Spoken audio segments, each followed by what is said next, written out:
expulsava os convidados da sua casa, chamava os membros da sua igreja de galinha e ainda pedia ajuda para sua esposa. Sim, Charles Spurgeon, um dos maiores pregadores que já pisaram sobre a terra nos últimos séculos, que inclusive é conhecido como o príncipe dos pregadores, tinha hábitos bem estranhos e peculiares ao preparar o seu sermão. E nesse vídeo eu vou te revelar qual que é o segredo que está por trás de cada sermão de Charles Spurgeon e quais são os hábitos que ele tinha que tornava cada sermão extremamente especial. Seja muito bem-vindo a mais um vídeo aqui do nosso canal e nesse vídeo eu vou te mostrar o que está por trás de cada sermão de Charles Spurgeon e o que ele fazia ou deixava de fazer ao preparar os seus sermões. Só para você ter noção, Charles Spurgeon ele tinha uma rotina muito corrida. Durante a sua vida ele foi responsável por fundar mais de 60 ministérios em Londres, que incluía 2 orfanatos, lar para os idosos, ministérios para policiais e até mesmo uma faculdade de pastores onde ele treinava pessoas que estavam dispostas a exercer o pastorado. E pasmem, ao mesmo tempo ele pregava de 2 a 3 vezes por dia. É isso aí, os sermões de Charles Spurgeon eles tinham um peso muito grande para ele. Detalhe,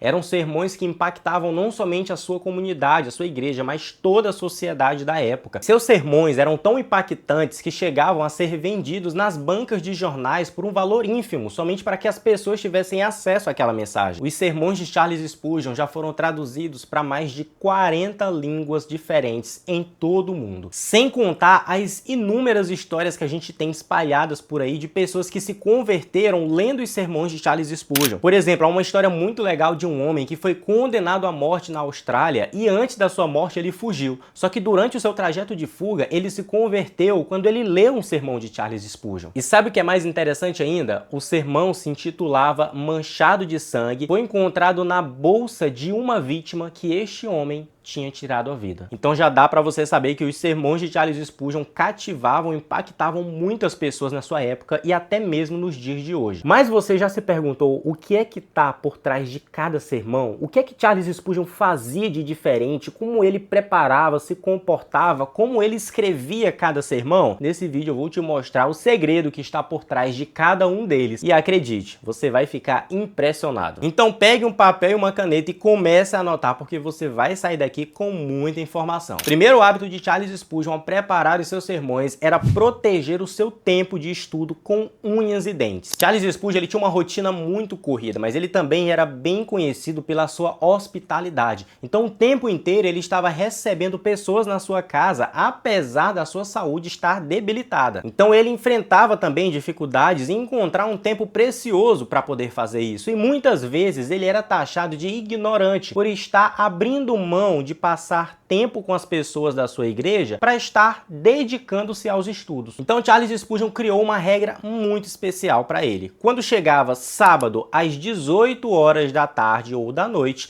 ele trancava tudo, mandava todo mundo embora da sua casa, não importa quem estivesse lá, e se isolava para preparar o sermão do dia seguinte. E ele tinha uma forma interessante de falar, ele dispensava os seus convidados falando o seguinte: agora, queridos amigos, devo me despedir. Irei expulsá-los deste escritório. Vocês sabem quantas galinhas eu tenho que criar e quero dar-lhes uma boa refeição amanhã. Ou seja, Charles Spurgeon expulsava as pessoas da sua casa, não importa quem estivesse lá, com exceção da sua esposa, né? Até porque não tem como. E usava essa metáfora engraçada de dizer que os membros da sua igreja eram galinhas que ele tinha que alimentar. Então, por isso ele precisava preparar um alimento muito edificante. E diferente do que muitas pessoas pensam, Charles Spurgeon ele não dedicava horas e dias para preparar um sermão, até porque ele não tinha todo esse tempo disponível para isso. Mas o tempo que ele tinha reservado, ele protegia aquele tempo com toda a força e dedicação, mesmo correndo o risco de ser taxado de mal educado ou desumilde. E a verdade é que se você for pai, for mãe, for uma pessoa que prepara comida, você vai concordar.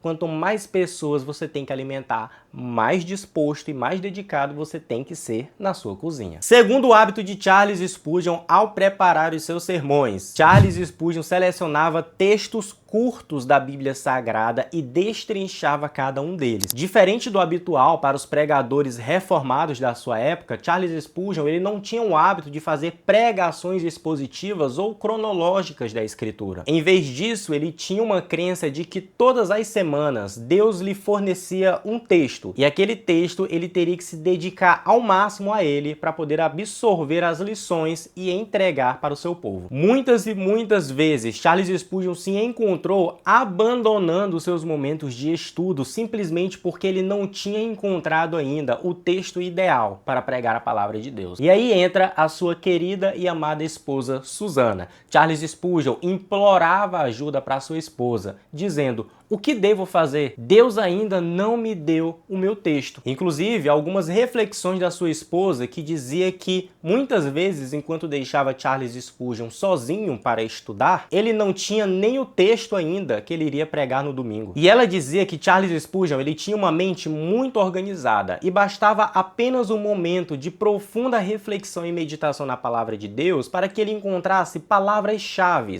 ou seja, textos ou mensagens que ele se lembrava, e logo aquela dúvida começava a desaparecer. Inclusive, antes de cada despedida, até porque Charles Spurgeon ele se despedia não somente dos convidados, mas também da sua esposa, pois ele iria se isolar à noite, ele orava pedindo para que o Senhor inspirasse não somente a ele, mas também a sua esposa, caso ele precisasse de ajuda. Mas aí você deve se perguntar, como é que Charles Spurgeon sabia o texto que ele deveria pregar? Até porque se entra no momento de reflexão e meditação na palavra de Deus, muitos textos me são apresentados. A resposta de Charles Spurgeon era somente uma. Basta que um versículo ou uma palavra se prenda na sua mente de forma tão intensa que você não consiga se libertar. Você não precisará de mais nada, nenhuma orientação quanto ao tema que você irá pregar. E como a gente sabe, Charles Spurgeon ele não pregava em textos longos, ele selecionava textos pequenos, muitas vezes versículos, às vezes até palavras. Era suficiente para que Charles Spurgeon elaborasse todo um sermão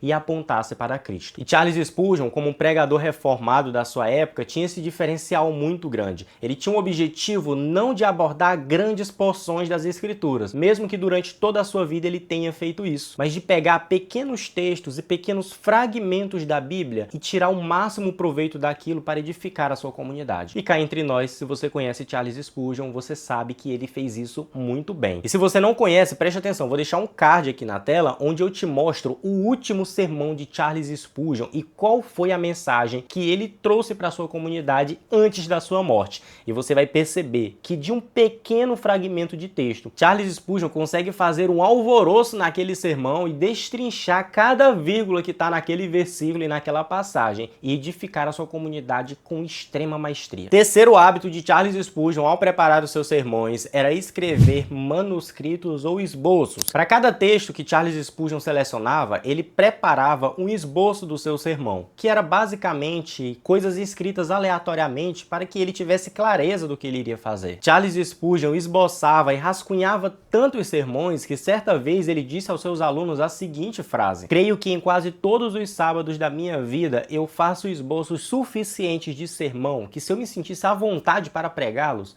me durariam um mês inteiro. Inclusive, a sua esposa Susana tinha uma atividade essencial no preparo do sermão de Spurgeon. Muitas vezes, ela é quem estava ao lado do seu marido, lendo as escrituras em voz alta, para que ele delineasse cada palavra e pudesse absorver daquilo que estava ouvindo informações e menções importantes que estariam no seu sermão. Inclusive, olha que relato interessante. Em 2 de maio de 1856, Charles Spurgeon havia esquecido de preparar o seu sermão. Mas um dia antes, em que Charles Spurgeon deveria subir ao púlpito e pregar, a sua esposa o encontrou dormindo em sono profundo e pregando um sermão em Salmo 110, versículo 8. Sim, meu amigo, é exatamente isso que você ouviu. Charles Spurgeon, enquanto dormia, mesmo esquecendo de preparar o seu sermão, ele proferia um sermão. E a sua esposa anotava cada palavra e o entregou para ele no dia seguinte. E acredite ou não, Charles Spurgeon pregou exatamente somente a partir das anotações da sua esposa. Quarto hábito de Charles Spurgeon, ele preparava sermões simples. É isso mesmo que você ouviu. Apesar dos sermões de Charles Spurgeon serem longos e serem extremamente cativantes e enérgicos, Charles Spurgeon evitava ao máximo palavras difíceis e rebuscadas para levar à sua comunidade. E esse hábito veio de Charles Spurgeon da primeira vez que ele pregou, pois no seu primeiro sermão ele não havia se preparado para pregar. Então ele teve que ser espontâneo e decisivo naquele momento. Ou seja, da mesma forma com que ele era enérgico e cativante, ele era direto e prático. Ele não tinha muita paciência para as palavras difíceis, áridas e polidas que os pregadores vitorianos da sua época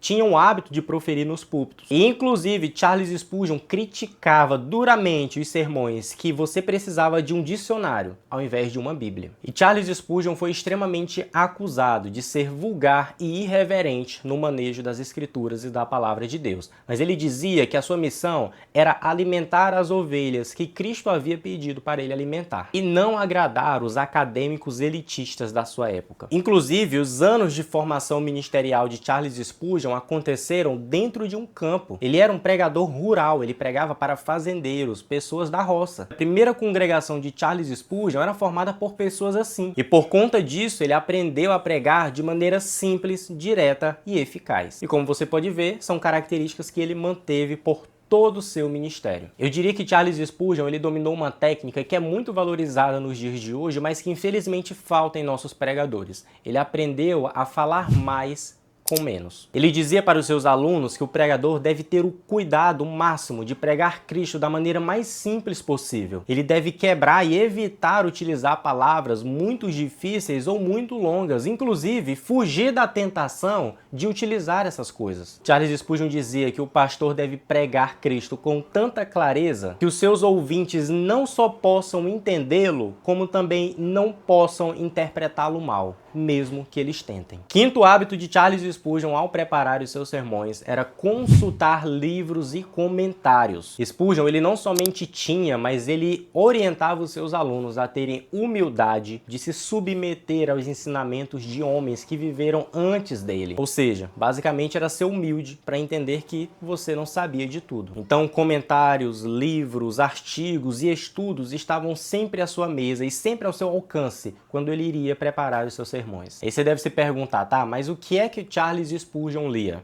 De acordo com a biblioteca de Spurgeon, a gente percebe nomes como João Calvino, John Bunyan, Jonathan Edwards e dezenas de outros nomes que Charles Spurgeon tinha ao seu alcance para estudar a palavra de Deus. Inclusive, o livro de John Bunyan, O Peregrino, foi um dos livros que Charles Spurgeon mais leu em toda a sua vida. Eu vou deixar o link dele aí, porque eu tenho certeza que é um livro que todo cristão deveria ler. É o livro mais vendido no mundo depois da Bíblia. Então, Charles Spurgeon percebeu que o passado, ele tinha algo valiosíssimo para nós no dia de hoje e que bastava um toque pessoal do pregador para avançar com maestria para o futuro. Não precisava reinventar a roda, apenas utilizar aquilo que já existe. Sexto hábito de Charles Spurgeon ao preparar os seus sermões era colocar Cristo em cada um deles. A frase que dominava não somente Charles Spurgeon, mas ele fazia questão que os seus alunos também entendessem, era a seguinte: se um homem puder pregar um sermão sem mencionar o nome de Cristo nele, deveria ser o último sermão que ele pregaria na vida. Em praticamente todos os sermões de Charles Spurgeon, a gente vê um caminho sendo trilhado até a pessoa de Cristo. E ele herda disso dos puritanos. Não é à toa que Charles Spurgeon é conhecido como o último dos puritanos. E o percurso dele até a cruz, até apontar exclusivamente para Cristo, empregava diversas formas, muitas vezes histórias, às vezes a própria teologia, metáforas, tipologia, mas o que Charles Spurgeon não fazia era deixar de citar a Cristo. No entanto, Charles Spurgeon alertava também sobre o cuidado que o pregador deve ter ao utilizar metáforas e exemplos demais fora da Bíblia. Do contrário, essa será a base do seu sermão, e a Escritura deve ser a base de todo o seu sermão. Inclusive, houve um homem que Charles Spurgeon elogiou com tanta benevolência, que foi John Bunyan. Ele dizia que John Bunyan era o chefe, o líder, o senhor de todos os alegoristas. Ele era um nadador, enquanto nós éramos apenas meros banhistas. Basicamente, ele dizia que acima de John Bunyan não havia ninguém capaz de utilizar tantas figuras de linguagem, tantas alegorias para representar a palavra de Deus. E bom, se vivessem todos na mesma época, eu diria que John Bunyan e C.S. Lewis teriam uma conversa muito bonita sobre as alegorias utilizadas para representar a palavra de Deus. Mas voltando ao tema, Charles Spurgeon dizia que todo sermão deve levar o seu ouvinte à cruz de Cristo. E a melhor forma que ele tinha de afirmar isso era questionar os seus alunos e a si mesmo.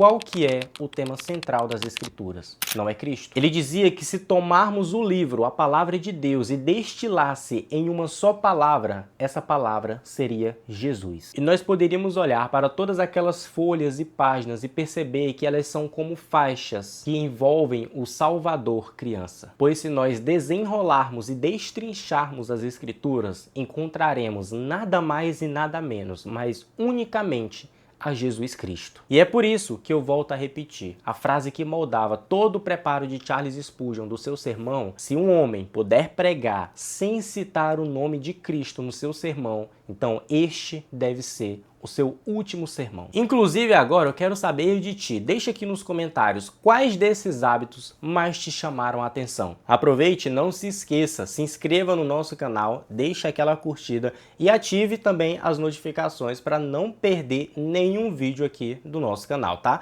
Até o próximo vídeo, Deus abençoe.